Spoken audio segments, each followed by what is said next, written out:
میری تقریر وہی بندہ سن سکتا جنہیں ماں کا پورا دودھ بھی پکی بات میں نو بلا بھی ہو ہی سکتا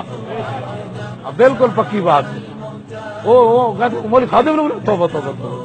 دسو یار ویل چیئر تے بندہ بیٹھے آتے گل وچ اور ہے کہ نہیں کیوں جی ارس لاہور محاصرہ نہیں ارس پنڈی محاصرہ لاہور پیڑا ہور تے پھکیاں ہور گل وچ ہور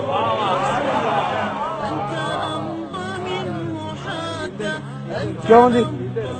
ارس غازی ممتاز دا لاہور پنڈی ہوئے تے محاصرہ میری مسجد تک کیوں ہو گیا ویل چیئر تے بیٹھے بندہ ہاں گل وچ ہور چلو دودھ باویں 20 ٹن ہوئے نا تے جاگ ایک چمچ ہی کافی ہوندی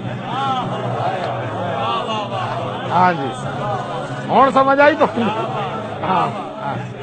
جاگا زیادہ نہیں ہوتی جاگ ایک چمچ نہ بھی ٹن دودھ دہی بن ہی جانا ہاں اور پتا انہیں اتنے تقریر کر دیتی تو انہیں پھر ڈی چوک چل پڑنا یہ محمد عربی کے شیر انہیں تو کھڑونا ہی نہیں ہاں جی انہیں شیرا پھر چل پونا انہیں صرف جاگ لانی وہ جاگ تو ڈرتے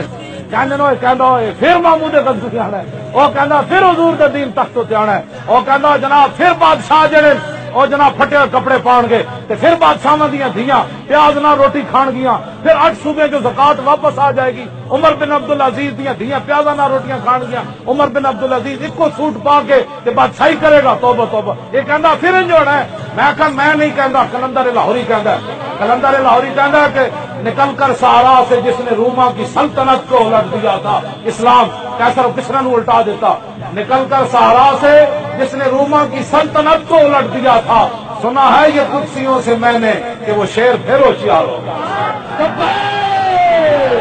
لبیک لبیک لبیک یا رسول